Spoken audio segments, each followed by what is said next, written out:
We Fix Space Junk by Beth Crane. Episode 3, The Popcorn Man of Entertania 3.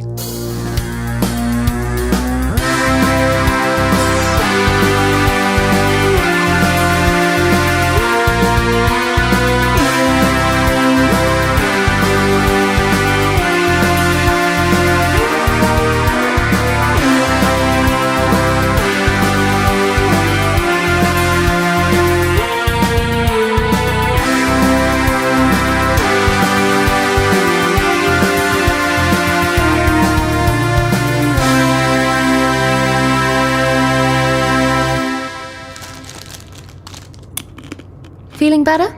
A bit. We're nearly at the planet's surface. I didn't really expect my first day of work to be like this. I'm guessing you've not really worked before. I had a lemonade stand when I was little. My father made all the staff buy drinks for me. He was really happy with the profit margins. That sounds... It sounds like my father. So I thought I should probably give you a bit of a lesson, so you kind of understand what we're doing. Just to warn you, I'm kind of useless. But have you tried? Tried what? Well, anything. Pay someone else to do it is pretty much my family motto. Then how do you know you're useless? Because I've... Well then. So first, a quick lesson in consequences. You're going to go all quantum on me because I probably won't get it. Some of the repairs we carry out, or operations we do, or cargo we move, might not make sense. Initially, on the surface.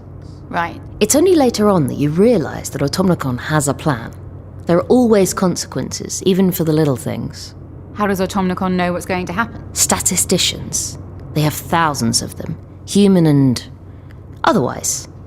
Some of the best minds in the galaxy are number crunchers for Automnicon.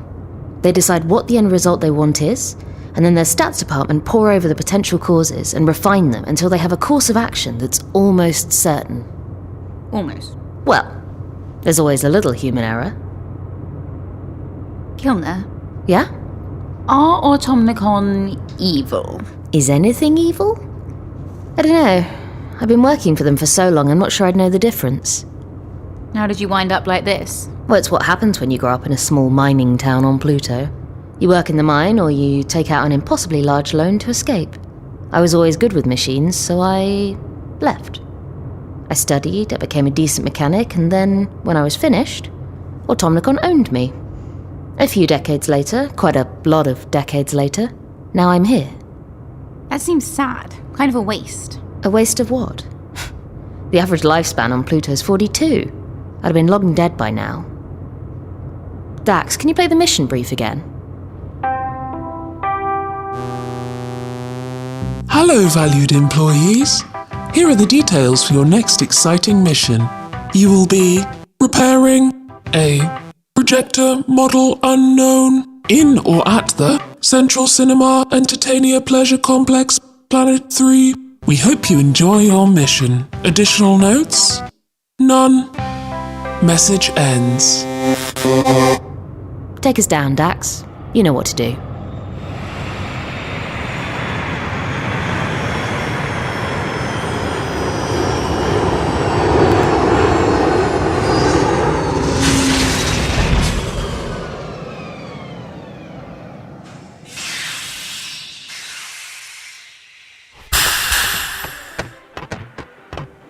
What a jump.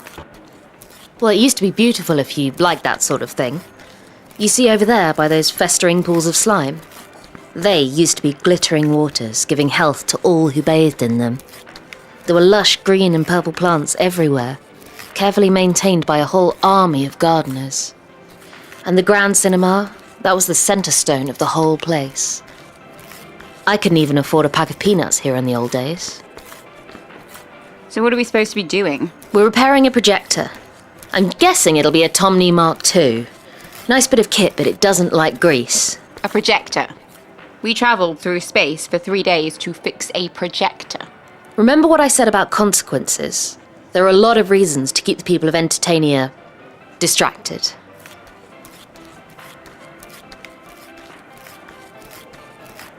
Try not to react too much to the way they look. Don't worry, I've met loads of aliens. I've done the full round of diplomatic balls. Greetings, visitors. Stop, popcorn! Ow! Hello, Your Excellency.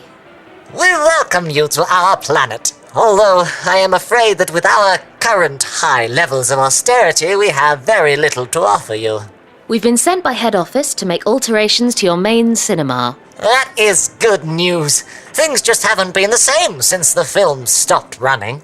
So the cinema will fix all this? Not really, but it's good to have a distraction. It stops the riots. When you're watching a classic romantic comedy, perhaps When Harry Met Sally, Sleepless in Seattle, or Saw 7, it really takes you out of yourself. And then it's hard to remember that you're starving to death. But wouldn't it be better If you could lead us to the projection room, we'll get started. But...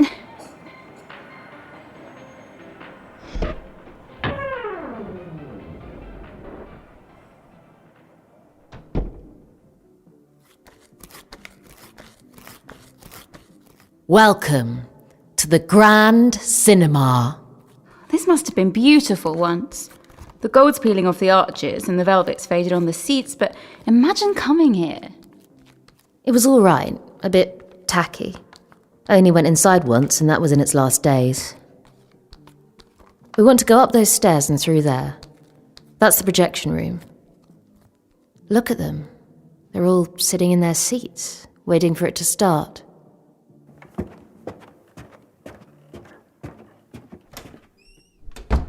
Can you put the toolkit down there?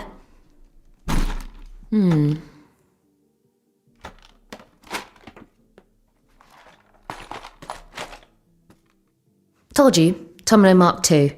It's always the grease. So you fix these a lot? I fixed one before the catastrophe happened, and I've read a lot about them, as well as what little I could find out about what happened here. There's a surprising amount of anthropology involved in what we do. That's not the same as hands-on experience, though, surely. Well, when you take a step back, everything pretty much works the same way. They're just a bunch of moving parts. Projectors, battle robots, the human body. We're different, though. Well, I did base my knees on a hinging mechanism from a submarine. Really? Moving parts. So, am I supposed to be doing something? Not yet, just watch what I'm doing. It's quite simple once you know the principles. You need to lubricate machines to keep them running, but lubrication in the wrong place can be disastrous. The buttery atmosphere of Entertania isn't great for these machines. That little wheel with the teeth wore down, and the grease made it tear through the film instead of moving it.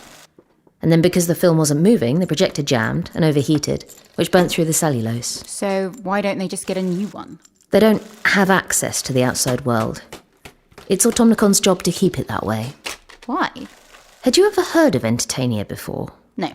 So it was a massive artificial entertainment complex built to amuse the best and brightest in the universe. But as people stopped being interested in what it had to offer, it was abandoned. The nail in the coffin was the nuclear reactor that powered the place. There was a leak and it did something strange. Those creatures out there evolved from popcorn.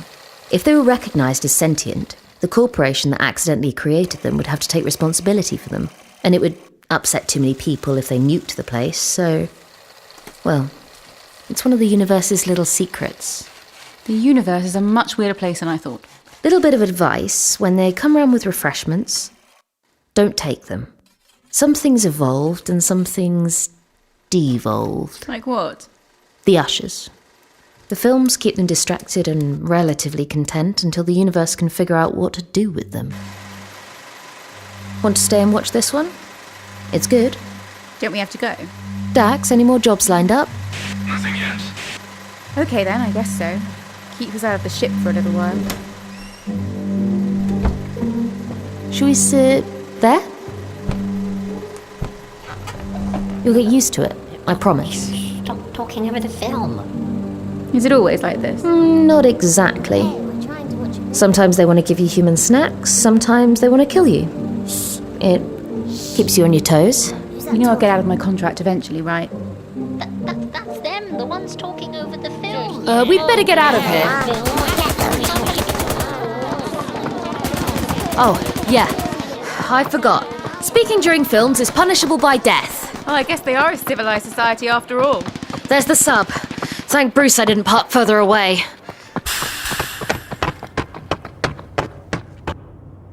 What happened to you? Long story. Takeoff. Autopilot now.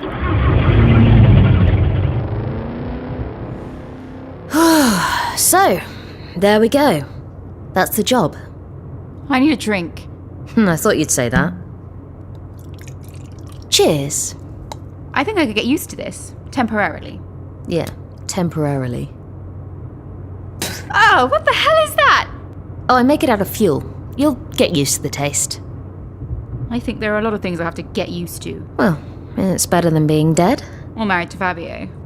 I don't want to get in the way of your bonding, but there's another job coming in. Other side of Alpha Centauri. Looks like it's time for another 3-month stint in the pods. Can we give it a couple of days? I need some time to think.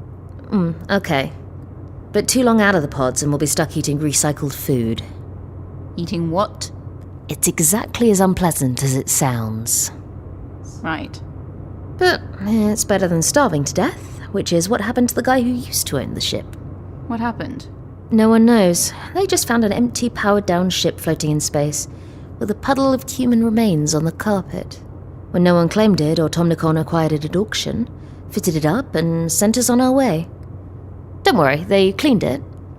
Mostly. Actually, I wanted to talk to you about that. Don't freak her out, Dax. She's new.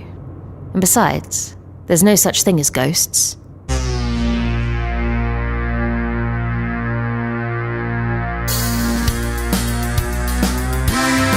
Little do our team of adventurers know that there's more than one kind of ghost. And as the yellow submarine drifts slowly through space, something is watching them. In that episode of We've Fixed Space Junk, Samantha Trapp was played by Rebecca Evans, Kilner was played by Beth Crane, and Dachshund was played by Jack Carmichael. All other parts were played by Chris Montague, Rosie Alice, Vicki Barron, Luke Booys, and Hedley Knights. The programme was written by Beth Crane and produced by Hedley Knights for Battlebird Productions.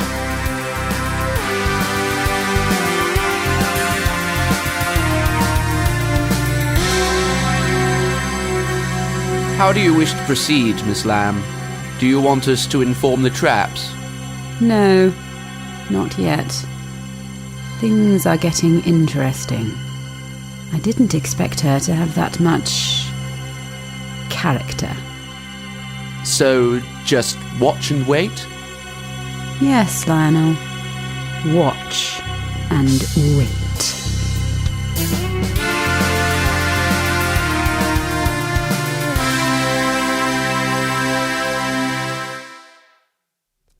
Rate, review, subscribe, consume. Become one with us. Bring us your children, your loved ones, and your dead. Automnicon. Because life is better together.